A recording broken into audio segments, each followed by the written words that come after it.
Pirates of the Caribbean: Dead Men Tell No Tales is the 5th installment of the Pirates of the Caribbean series. This time it's from the directors of the Academy Award nominated film Kon-Tiki. And in this film, Captain Jack Sparrow, he's down on his luck once again. The Black Pearl is still stuck in that bottle that Blackbeard put it in. And as if things couldn't get any worse, an old foe of his by the name of Captain Salazar, played by Javier Bardem, is able to break free from this place called the Devil's Triangle, where he was cursed a long time ago because of Jack, and now Salazar wants revenge. Jack needs to find this thing called the Trident of Poseidon in order to be safe from Salazar, and in order to do this he needs the help of his crew, and also 2 newcomers by the name of Karina Smith, played by Kea Scodelario, and Henry, played by Bretton Thwaites. Now before I begin this review, I should probably make it very well known that I have been a fan of the Pirates series pretty much almost my whole life. I saw the first 2 very young, and the 3rd one came out and I saw it in theaters and I loved it, and the 4th one I skipped a day of school actually to see it, which was also great for me. I've grown older and I can understand why some people would have flaws with them, especially the 3rd one. That's my least favorite, but I guess you could say the Pirates of the Caribbean movies are my guilty pleasure series. The first one everyone kind of says is the best,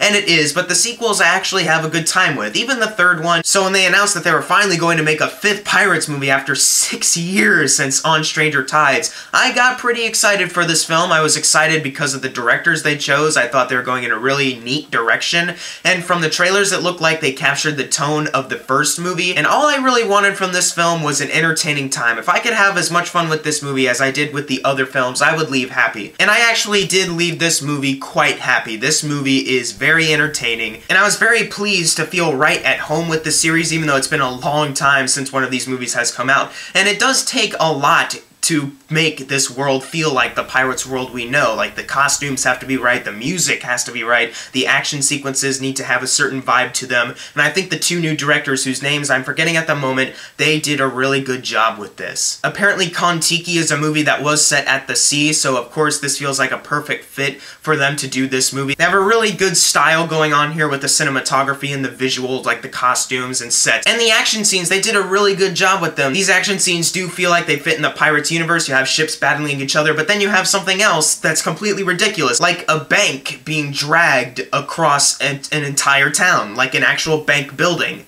It's completely ridiculous, but it has pirates written all over it. And that was definitely my most entertaining part of the film. And another crazy shot they did, I was honestly really blown away by it, and you really do have to see it in order to understand why it's so great. It involves Jack Sparrow in a guillotine rolling around. It's really cool what they do with that, and adding in the musical score. The first movie was composed by Klaus Badelt, and the next 3 movies were done by Hans Zimmer. This one was done by Jeff Zanelli, and I think he actually did a pretty good job with this score. I could barely notice that Hans Zimmer had left. I think this dude did a really good job with the music, and it all came together well as far as the visual style, and the action style, and the music style going on. They were able to recreate the Pirates world, make you feel right at home. And another thing that really makes these Pirates movies great are the visual effects. There are a couple shots here and there where there was a green screen present and it was kind of obvious, but for the most part, the visual effects looked really good in this movie. They have several moments where the ghosts are missing their body parts. You can see right through them, but they're still interacting and walking around. Like, there's these ghost sharks. They have ghost sharks, and there's one slow-mo shot of it just jumping out of the water, doing the whole chomp thing. It looked really good. And even Captain Salazar and his men also look really good. I've heard some complaints that they look like floating heads, or at least some of them did, and I honestly don't really get the complaints. I thought they all looked really good, and it's a really interesting take because Salazar, his hair is all floaty and he's all weird, like shifty, because he was drowning while he was cursed, and basically while you were dying in that scene you were being cursed, so it makes sense. That's why some people were like missing their faces or their chests because it got blown up. I will say though, there's one really bad CGI moment, and at first I was like, okay, this is kind of working. And then it didn't, and it's of course the de-aging of Johnny Depp, young Jack Sparrow. When he was on screen, very obvious that he was fake. It was like, wow, that was bad. But going back to Captain Salazar, I want to bring up Javier Bardem, who is having a blast in this role. You can tell he is having so much fun playing this villain, and Captain Salazar is actually a pretty solid villain, because if you really do think about it, he's not necessarily an evil guy, but still nonetheless, Javier Bardem was a really entertaining presence as the villain, but also quite menacing at a couple moments. I was really entertained by him, and also Geoffrey Rush as Barbossa. I think that's how you say his name. It's either Jeffrey or Joffrey. Either way, he plays Barbossa, and he's once again really entertaining in the role. I've always loved Joffrey Rush as Barbossa, and he still has it in this movie. And they also introduced an interesting character aspect to him in this one that I wasn't really expecting them to do with Barbossa, but I'm glad they did. And of course, the iconic character himself, Captain Jack Sparrow, played by Johnny Depp, is once again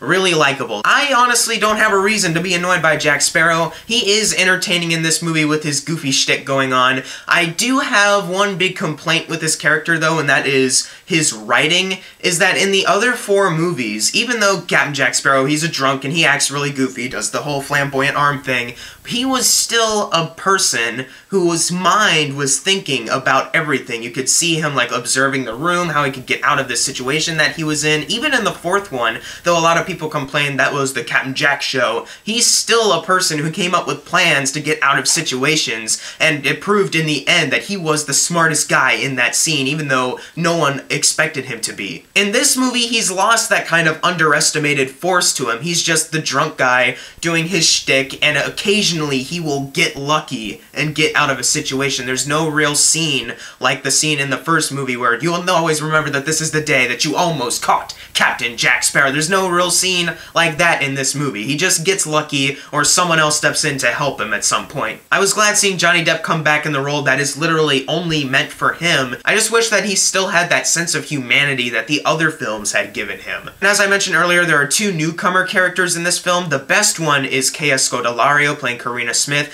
who is a really smart, intelligent woman, and because she's so smart in the time period that she's in, everyone calls her a witch. Now, this actually got pretty annoying after a while. At first I was like, alright, that's kind of clever, but it kept going on and on. I was like, okay, let's just move on from the whole witch thing. But besides from that witch part, Karina Smith was actually a pretty good character in this film. Kaya Scodelario did a pretty good job, and they also did something with her character that I wasn't expecting. It kind of shifted the focus from what I thought was going to be Henry to her, which I actually liked. But then we get to Henry. He is tied to the Pirates franchise in a way I won't spoil in case you don't know. It's just that he's fine. Brenton Thwaites is not bad in this movie. He's just okay. He starts off with really good potential, but then it just feels like he's just hanging around just because he can. He doesn't really go through any major arc, even though the movie kind of sets up that he's going to have this kind of major arc. He never really does. He just hangs out. So the writing between this character could have been a lot better. Another thing that could have been better as far as the writing, the humor in this movie is definitely not as good as the other films. Like, as I mentioned earlier, the whole witch joke with Karina got old really fast. But there's also some other instances that I was laughing at, but then the very next scene they'd have another joke, and I was like, that didn't really go over well. And it's surprising to me because the other Pirates of the Caribbean movies, they can actually be pretty funny, but in this one it just wasn't that funny this time. And also, script-wise, there are some continuity errors I found. Like, in On Stranger Tides, I thought Blackbeard either A, trapped his whole crew in a bottle with the Black Pearl, or B, killed off his entire crew and just stuck the pearl in there. But in this movie, you have the midget character, the midget pirate from the other movies. He's hanging out with Jack, and also you have the 2 British dudes who are the guards in the first movie. They're still hanging out. I thought they were with Barbossa on the Pearl at the end of At World's End.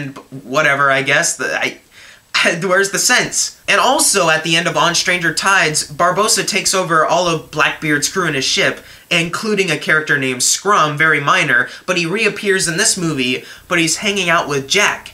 But Scrum was with Barbossa last time, so what? It doesn't really make that much sense. And there's even one scene where they completely contradict something that was mentioned in Dead Man's Chest involving Jack's compass. In Dead Man's Chest, they reveal that Tia Dalma gave him the compass, but in this movie they say it was just some dying captain when Jack was really young. That's how he got his compass. It's like they rebooted it in some ways, but they also kept major aspects from the other films. So some pretty major continuity errors there that they probably should have paid more attention to. So besides those continuity errors, besides the humor not being as strong as the other films, besides the characters of Jack and Henry not being as well written, I thought this movie was pretty fun. It's not my new favorite Pirates of the Caribbean movie. It's not going to be as good as the first movie. No pirate sequel, I think, can ever be as good as the first movie at this point. But for what it is, an over-the-top movie that falls in line with the series, I think they did a pretty good job. It's a fun movie for sure. sure, I'm gonna give Pirates of the Caribbean Dead Men Tell No Tales a B. If you're a fan of the series, you might actually enjoy it like myself, but if you're not a fan, you should probably steer clear because this really does fall in line with the other Pirates sequels. If you want my ranking,